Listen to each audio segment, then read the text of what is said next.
Welcome to the Rustic Garden. Today I want to talk to you a little bit about the cayenne pepper plant that I'm growing in a container. This is probably a 10-gallon container. I got it at a thrift store actually and just used it out here on the outside of my deck. But you can also do this in a 5-gallon container. I have a video, if you search cayenne peppers on my channel, you'll see one, a video on how to dry it, which I'm going to talk about, and two, also how well they do in containers. It's September 23rd. I've been growing this pepper really since mid-May, and I leave all the peppers on here till they turn red. You can see some green ones. I'll leave them on a little bit longer, but I let them turn red on the plants.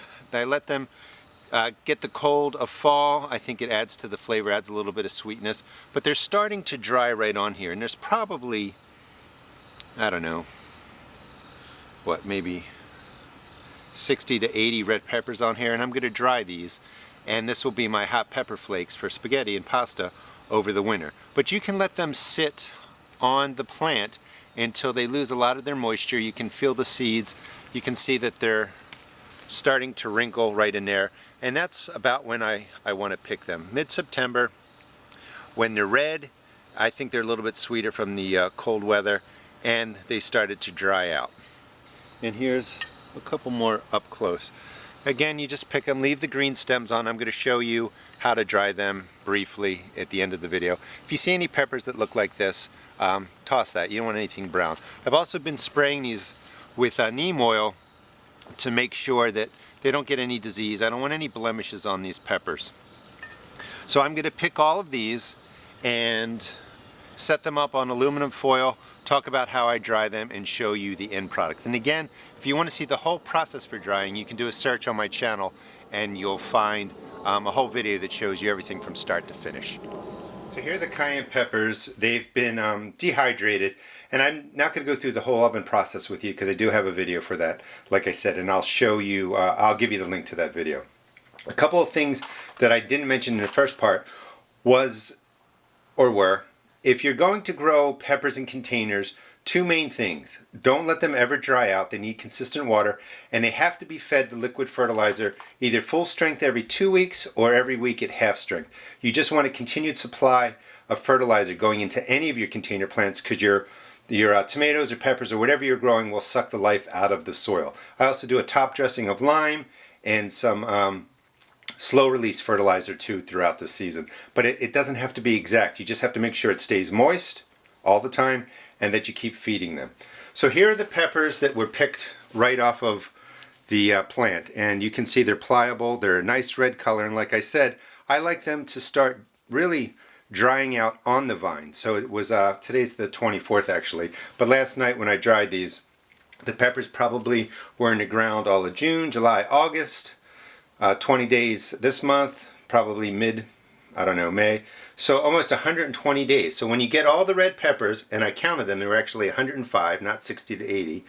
You just set them up on a tray, on aluminum foil, nothing else, just like this, so that they can dry.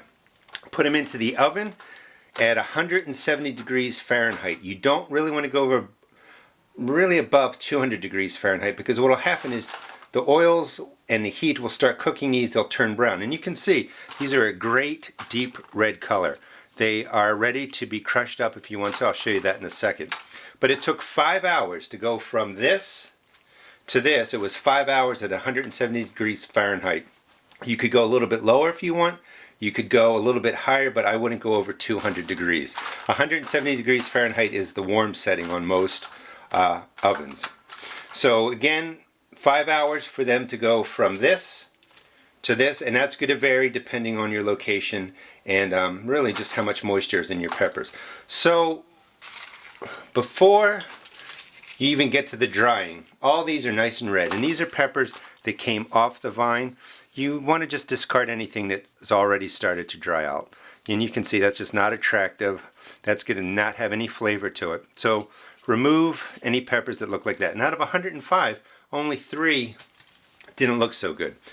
Once they're dried, I leave the tops on, and the reason I leave the top on is you just don't want any excess oil or flavor or anything to kind of seep out from the inside. This way they dry out, all the taste, the oils, everything that you want stay in the pepper. So once they're dried, you break it off, Use gloves certainly if you're doing this, and you can just crush it up, and you can see, you know, you have great crushed red pepper for your pastas right there.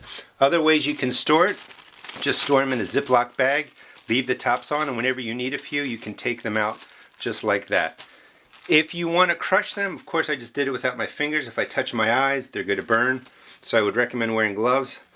But you can put a few in here, break the tops off, and then crush them up right in the bag. And, you know, just moving them around till you get nice flakes. And this is a great way to get your red pepper flakes. You can see some of the pieces are a little bit bigger. They may require you taking them out of the bag and breaking them up, but you could have great flakes. There's a nice sweetness to them when you let them turn fully red on the plant and pick them, you know, mid-September. And I think that looks pretty good. I mean, that's going to be delicious on any pasta.